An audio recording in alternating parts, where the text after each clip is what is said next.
You are going to die. Look at your hands. Every cell, every bone, and every achievement you display with pride is at this very moment in an irreversible process of decay. It is a mathematical certainty. The collapse will come.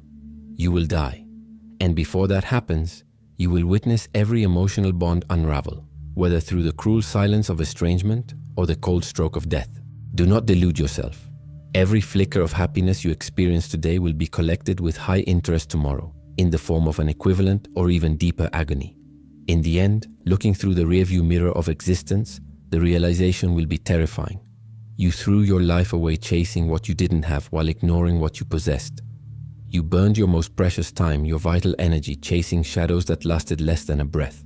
Reality without filters. This is existence according to Arthur Schopenhauer. Forget the romanticized version in Hollywood movies or the comfortable narrative of self-help books that infest bookstores. Do not expect the sweet lie that everything happens for a reason, or that the universe holds a special plan for you. The universe is a machine indifferent to your pain. Schopenhauer delivers something rare and difficult to swallow, a frigid, honest description of what it means to be alive. Before you give up on this video thinking it's just cheap pessimism, understand this: he doesn't want to depress you. He wants to give you a reality check. To him, most people live in a trance of illusions, like sleepwalkers heading toward the abyss, trapped in endless cycles of frustration.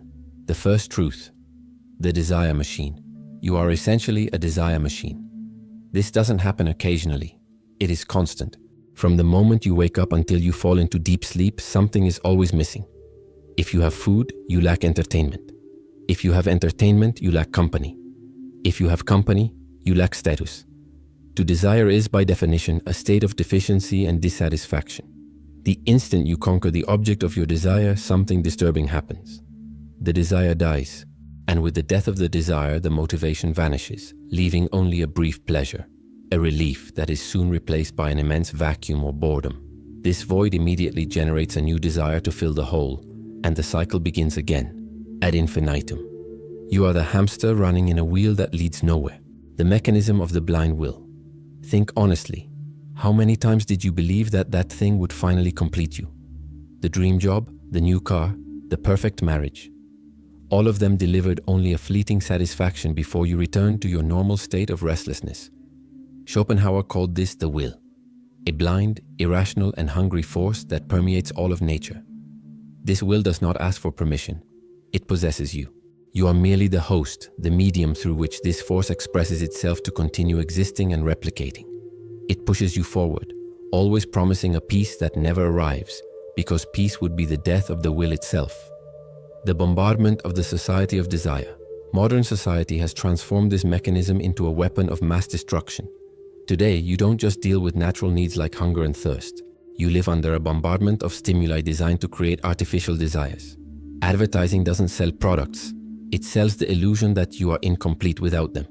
Social media is the pinnacle of this horror. You don't see reality. You see the highlight reel of other people's lives. Desire is born from constant comparison. You begin to wish you were someone who seems to be living better than you, without realizing that this person is suffering from the exact same void, trying to maintain the same facade. It is a treadmill that accelerates with every click, but the floor remains the same. The second truth: suffering as the default. Understand this. Suffering is not a bug in the system. It is the system. We have been conditioned to believe that happiness is the norm, but Schopenhauer inverts this logic. Suffering is the default state of existence. Happiness is merely the name we give to the brief moment of relief when a pain stops. Observe hunger. Hunger is pain. When you eat, you feel pleasure. But pleasure is not something positive in itself. It is merely the removal of the pain of hunger. Minutes later, the discomfort returns. If it isn't hunger, it will be boredom. Boredom is the naked perception of existence without desires, and it hurts so much that humans will do anything to escape it, even engaging in conflict and war. Loss, rejection, and aging are structural features of life. It isn't bad luck. It's the price of being alive. The illusion of free will and the weight of heredity. You are not as much the master of your fate as you like to believe. Your genetics establish your limits and your most basic impulses. Your environment shaped your fears and beliefs before you even knew how to speak. What you call a free decision is, most of the time, just the rationalization of a biological impulse or ancient social conditioning. Recognizing that you are guided by invisible forces, the will, instinct, and the past, can be the first step toward a real, albeit limited, freedom. It is about stopping the torture of trying to be the Superman that culture demands and accepting the fragility of your human agency, the fragility and egoism of bonds. Human relationships are arenas of mutual needs. Schopenhauer was merciless here. Pure altruism does not exist. You love because that person validates your ego, satisfies your longing, or offers security. The moment those needs stop aligning, conflict arises. To love is to become vulnerable to abandonment and death. Schopenhauer does not say to flee from love, but to enter it without the blindness of soulmates. Accept that every encounter is temporary. All relationships end in tragedy, either through bitter separation or inevitable grief.